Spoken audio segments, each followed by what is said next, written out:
Je suis la résurrection et la vie. Celui qui croit en moi vivra. Tu es sans pareil. Tu es sans pareil. Hey! Tu es sans pareil. Oh Jésus, tu es sans pareil. Amour de ma vie, tu es sans pareil. Oh Jésus, tu es sans pareil. Oh papa, tu es sans pareil. Oh Jésus, tu es sans pareil. Oh Jésus, oh Jésus, sur la terre.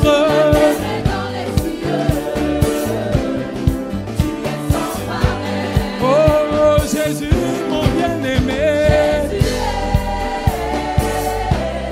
Jésus, tu es digne de louange.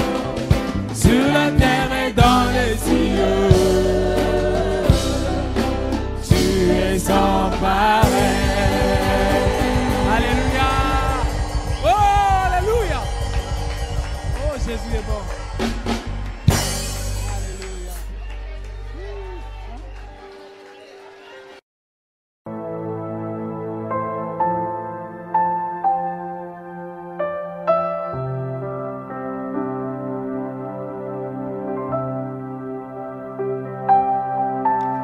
Bonjour à tous, c'est le frère Isaïe.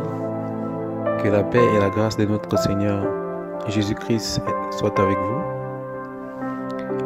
Je viens encore à travers cette vidéo partager un sujet très important. Aujourd'hui, nous allons traiter l'homosexualité dans le sport. Alors ces messages s'adressent notamment aux sportifs, parce que nous savons tous qu'il y a ces fléaux d'homosexualité dans le milieu du sport. Croyez-moi, avec toute sincérité et humilité, je ne viens pas vous lancer des pierres, je ne viens pas vous condamner. Mais comme dit la parole de Dieu dans le livre de Osée, du chapitre 4 au verset 6, la Bible déclare que mon peuple est détruit parce qu'il est sans connaissance. Mon peuple est détruit parce qu'il est sans connaissance. Donc, beaucoup d'entre nous ne connaissent pas Dieu. Beaucoup d'entre nous sont dans une vie distraite, ou je dirais désordonnée, parce qu'avec Dieu, c'est la discipline. Que ce mot discipline ne vous fasse pas peur. Quand je parle de discipline, je parle de respect des commandements de Dieu. Je parle de l'obéissance. Je parle de l'amour. Je parle de la paix. Parce que c'est ce qui caractérise notre Dieu, Jésus. Alors toi qui vas regarder cette vidéo, sache que je ne viens pas te condamner. Je ne te condamne pas. Si tu es homosexuel, si tu es lesbienne, sache que cette vidéo, elle est faite pour ne pas te condamner. Je ne viens pas te condamner, mais je viens t'apporter en fait une lumière. Je viens t'apporter de la connaissance. Je viens nous avertir que ces choses en fait ne donnent pas d'abord gloire à Dieu, parce que Dieu a créé l'homme et la femme. Dieu n'a pas créé la femme et femme, ni homme et homme. sur la terre, il y a les hommes et il y a des femmes. La Bible dit que l'homme quittera son père et sa mère pour s'attacher à sa femme. Donc Dieu a montré la voie. Dieu a montré comment les hommes doivent marcher selon la vie de couple, selon la vie de sexualité. Il n'y a pas de passage dans la Bible qui dit qu'une femme doit aller avec une femme et un homme avec un homme. Au contraire, la Bible condamne cela. Et c'est ce que je vais partager avec vous aujourd'hui. Donc, il faut savoir que au temps de Noé, pour vraiment montrer que Dieu est contre l'homosexualité, que Dieu est contre le lesbianisme, au temps de Noé, lorsque le Seigneur avait décidé de sauver Noé et sa famille, il avait aussi pris des animaux. Il avait pris des animaux. Et la Bible nous précise, et là c'est très intéressant, mes frères, vous qui me regardez, la Bible précise qu'il avait pris des animaux mâles et femelles. Mâle et femelle. Il n'avait pas pris mâle et mâle ou femelle et femelle, mais mâle et femelle. Donc à partir de là, Dieu démontre par les animaux que la vie, elle est faite pour se reproduire. Dieu nous enseigne ici qu'un homme ne peut pas aller avec un homme parce qu'il n'y a pas la reproduction derrière. Il n'y a pas une évolution de l'homme derrière. C'est une loi morale que Dieu a instituée, qu'il avait déjà instituée au temps de Noé. C'est une loi morale.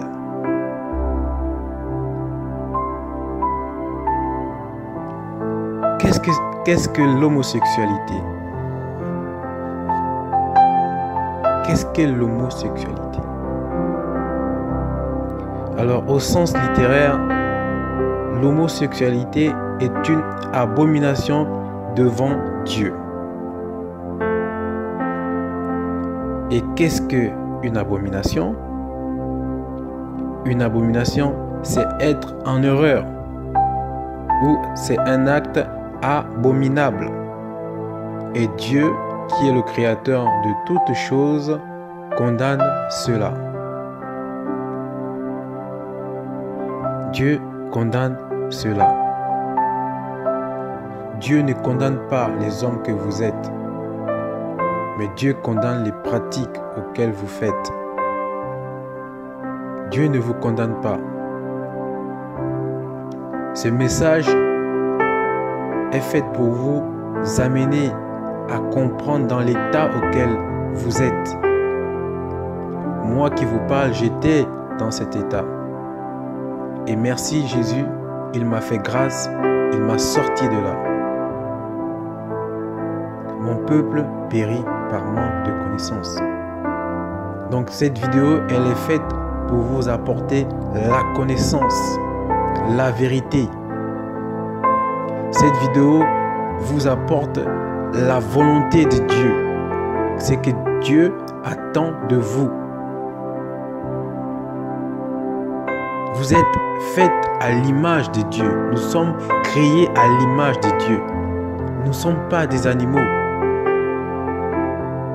Et encore même les animaux ne vont pas entre femelle et femelle, mâle et mâle. Parce que c'est impensable. C'est impensable. Ce n'est pas dans la nature des animaux et ce n'est pas dans la nature des hommes que nous sommes.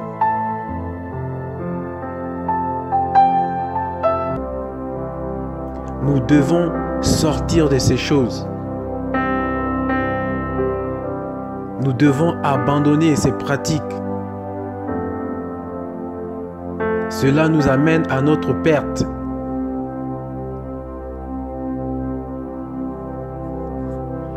Alors, je vais lire un passage avec vous. Parce que la parole de Dieu, il n'y a rien de plus vérité que la parole de Dieu. C'est la lumière. C'est la vie. C'est la vie. Alors, nous sommes dans le livre de Lévitique, à partir du chapitre 18 au verset 22. La Bible dit: tu ne coucheras pas aussi avec un homme comme on couche avec une femme. C'est une abomination. Donc Dieu nous interdit que les hommes aillent ensemble. Dieu interdit qu'un homme couche avec un homme. Regardez, dans cette phrase, il y a quelque chose d'important que le Seigneur souligne. Il dit: tu ne coucheras pas aussi avec un homme comme on couche avec une femme. Ça veut dire tout simplement que la voie légale, la voie normale, c'est qu'un homme aille avec une femme, mais pas un homme avec un homme. Le Seigneur est clair dans sa parole. Croyez-moi, Dieu ne vous condamne pas, mais il veut que vous ayez la connaissance que ce que vous êtes en train de faire n'est pas bon. Et moi non plus, je ne vous condamne pas. Sinon, je n'aurais pas fait cette vidéo.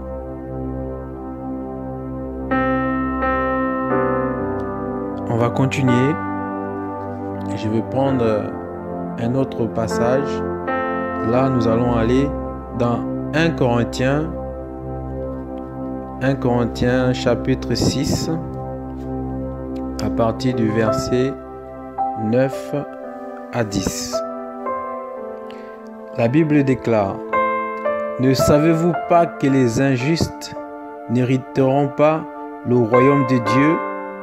Ne vous trompez pas par vous-même, ni les fornicateurs, ni les idolâtres, ni les adultères, ni les efféminés, ni les homosexuels, ni les voleurs, ni les avares, ni les ivrognes, ni les médisants, ni les ravisseurs n'hériteront le royaume de Dieu.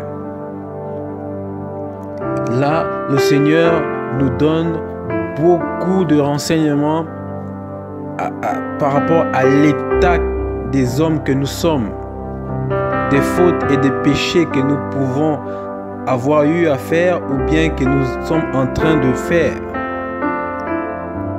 Il dit que les fornicateurs n'hériteront pas le royaume des cieux, le royaume de Dieu. Il faut savoir que nous sommes de passage sur cette terre. Nous sommes en train d'aller quelque part. Comme lorsque le Seigneur a suscité Moïse pour aller faire sortir le peuple d'Israël d'Égypte. Il les a sortis d'Égypte pour les amener quelque part dans un lieu où coulait le lait et le miel, un lieu de repos, un lieu de réjouissance, un lieu béni. Et ce lieu est la représentation de Canaan sur la terre, c'est-à-dire le royaume de Dieu. Donc Dieu nous dit ici, à travers sa parole, que les fornicateurs, donc tous ceux qui ont une vie sexuelle de débauche, tous ceux qui vivent en concubinage, tous ceux qui ont plusieurs copines, tous ceux qui sont dans le péché sexuel, mais toutes ces personnes, s'ils ne ne règlent pas leur vie, s'ils n'arrêtent pas ces choses, à leur mort, ils n'iront pas dans le royaume de Dieu, mais tout simplement en enfer. Ni les idolâtres. Vous qui avez des posters de vos fans dans vos chambres, vous qui aimez votre voiture plus que Dieu, vous qui vous aimez vous-même plus que Dieu, vous qui aimez vos enfants plus que Dieu, vous qui aimez votre femme plus que Dieu, vous qui aimez toutes choses terrestres sur cette terre plus que Dieu, vous êtes des idolâtres. Et si vous mourrez sans avoir la connaissance que le seul être que nous devons adorer, c'est Jésus-Christ de Nazareth, vous mourrez, vous irez en enfer. Excusez-moi, je suis peut-être trop cru, mais c'est la vérité. Je viens dire la vérité. Et je ne cesserai de dire la vérité. Parce que votre salut en dépend. Notre salut en dépend. Ouvrez les yeux car les jours sont mauvais. Les temps sont comptés. Il faut sortir de ces choses. Ne soyez pas frustrés. Je vous prie de disposer encore votre cœur à entendre ces messages.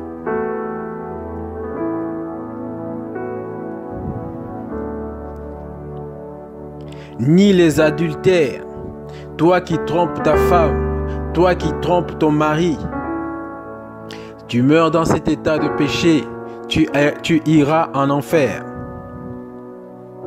Ni les efféminés, toi qui es homme et tu veux vivre une vie de femme, toi qui es travesti, toi qui es femme, qui veut vivre une vie de homme, tu te comportes comme un homme, tu te comportes comme une femme.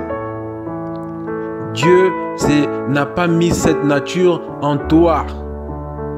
Pourquoi veux-tu vivre comme une femme alors que tu es un homme? Pourquoi veux-tu vivre comme un homme alors que tu es une femme? Pourquoi veux-tu te transformer en femme alors que tu es un homme? Pourquoi veux-tu te transformer en homme alors que tu es une femme? Ce n'est pas dans la morale de Dieu. Ce n'est pas dans ce que Dieu a prévu pour toi. Tu es un efféminé. Tu dois sortir de cet état. Tu meurs dans cet état, tu vas en enfer.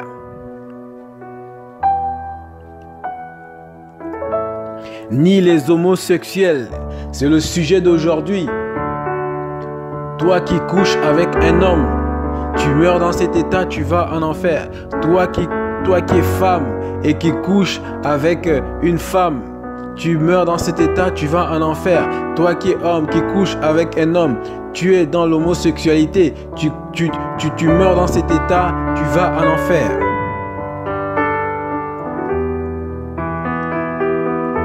Ni les voleurs, ni les avares, ni les ivrognes. L'alcool est un péché. L'alcool est un péché. Toi qui t'enivres d'alcool tous les jours. Toi qui ne fais pas une journée sans boire de l'alcool. Toi qui es tout le temps saoulé. Je te dis que si tu meurs dans cet état, tu iras en enfer. Ni les médisants, ni les ravisseurs n'hériteront le royaume de Dieu. Nous devons nous réveiller. Les temps sont comptés. Mais ce que Dieu attend de vous, c'est votre repentance.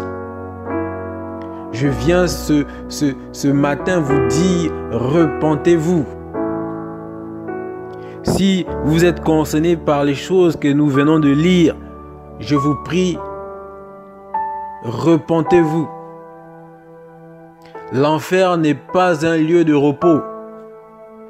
L'enfer est un lieu de tourment. L'enfer est un lieu où il y a des grincements dedans. C'est des souffrances sur souffrances. Il n'y a même pas un temps de repos. Il n'y a pas un temps de repos en enfer. C'est souffrance sur souffrance.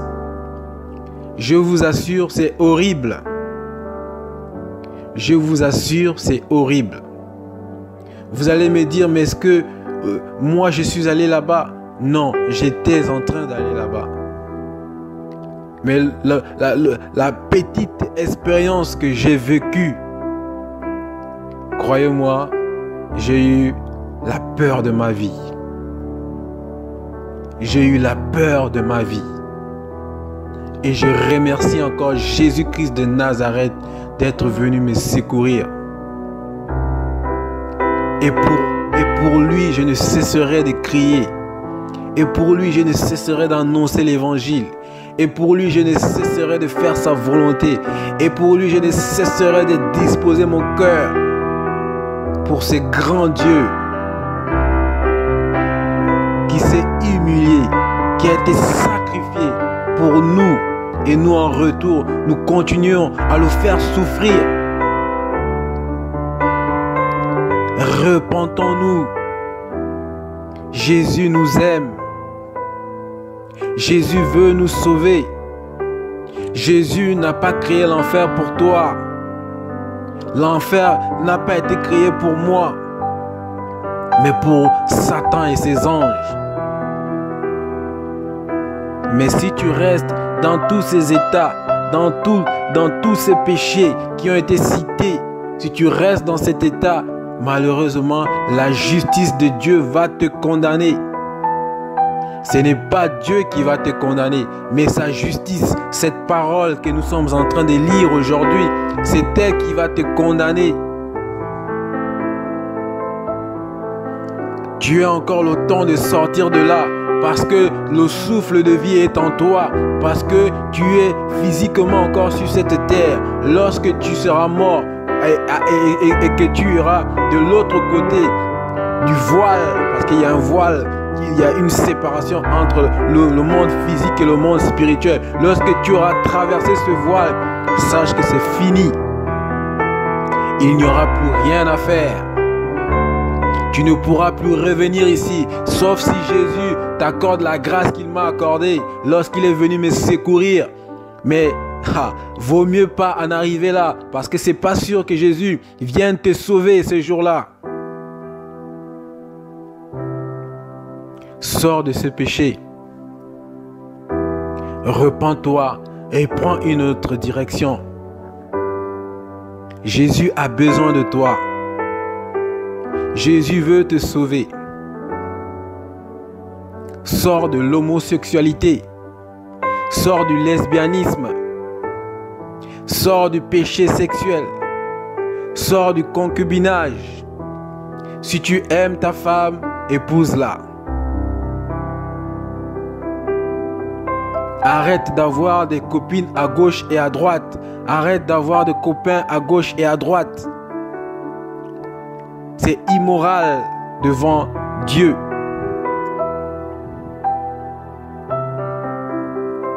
Je vais prendre un dernier passage pour terminer. C'est vraiment important. Nous allons terminer dans le livre de Romains, au chapitre 1, à partir du verset 26 à 28. La Bible déclare: c'est pourquoi Dieu les a livrés à leurs affections infâmes, car même les femmes parmi eux ont changé l'usage naturel en celui qui est contre la nature. De même aussi, les hommes, laissant l'usage naturel de la femme, se sont embrasés dans leur convoitise, les uns envers les autres, commettant homme avec homme des choses honteuses et recevant en eux-mêmes la récompense de leur égarement qui leur était due. Car comme ils ne sont pas souciés de connaître Dieu, aussi Dieu les a livrés à un esprit dépourvu de tout jugement pour connaître des choses qui ne sont nullement convenables. Frères, amis sportifs, chers cher ami, ces choses te condamnent. Cette vie d'homosexualité t'amène tout droit en enfer. Dieu n'a pas prévu cela. Ce que Dieu veut, c'est que nous ayons chacun de nous sa femme et chacun de nous son mari. Afin que nous puissions nous reproduire et faire la volonté de Dieu.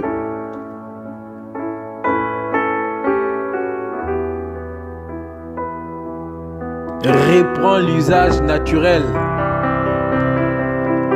C'est-à-dire, va et prends une femme. Va et prends un homme, toi qui es femme. Reprenons l'usage naturel. Parce qu'un homme avec un homme, ce n'est pas naturel. Ce n'est pas de la volonté de Dieu. Une femme avec une femme, ce n'est pas naturel. Ce n'est pas de la volonté de Dieu. C'est des abominations devant Dieu. Dieu a en horreur à cela. Ce sont des actes abominables. Dieu condamne cela. Si la mort nous trouve dans cet état de péché, c'est l'enfer directement. C'est l'enfer directement. La Bible déclare dans Genèse 13, à partir du verset 13, si je ne me trompe pas, la Bible dit que c'est un grand péché. Un grand péché. C'est vrai qu'il n'y a pas de petits et de grands péchés, mais quand la Bible déclare c'est un grand péché, la Bible veut dire que Dieu en est en horreur, tout simplement. Le cœur de Dieu est meurtri de voir l'homme qui a été créé à son image s'est comporté comme un animal. Et de voir même que les animaux ne font même pas cela. Le cœur de Dieu souffre. Et il y a une personne qui se réjouit, ce n'est que le diable. Ce n'est que le diable qui se réjouit dans cela. Alors, je vous en supplie, vous, amis sportifs, vous, chers collègues, si tu étais dans ces choses, je te prie, repens-toi. Repens-toi et sors de là. Si tu as envie d'arrêter et que tu n'arrives pas à arrêter, je te prie, crie à Jésus-Christ. Il va t'aider à arrêter. Je suis passé par là. Crie à Jésus. Il va t'aider à arrêter.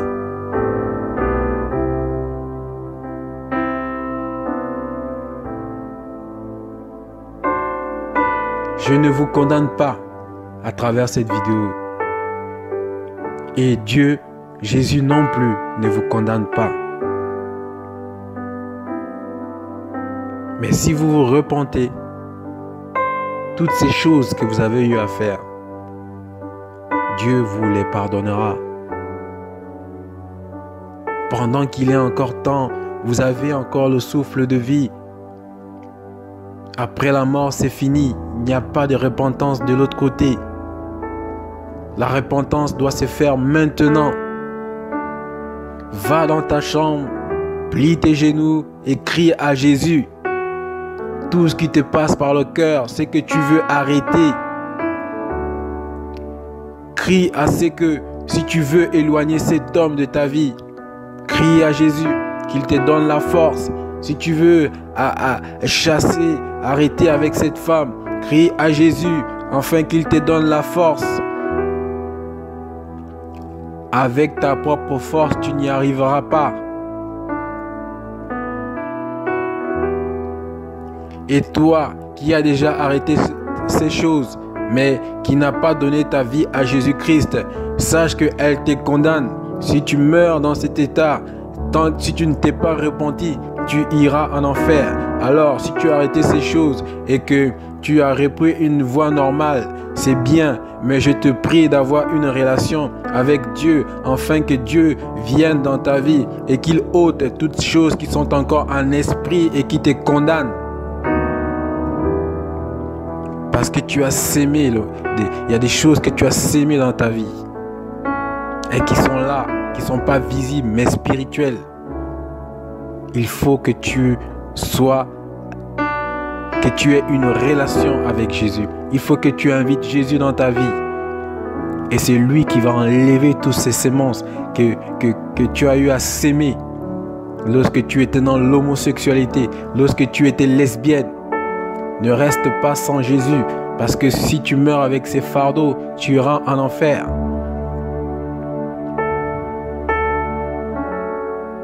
Ne soyez pas troublés de ce que vous recevez comme message, mais je vous prie, ayez la paix du cœur, disposez votre cœur et repentez-vous.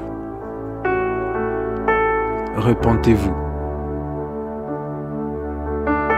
Que la paix et la grâce de notre Seigneur Jésus-Christ soient avec vous. Soyez bénis au nom puissant de Jésus-Christ. Amen.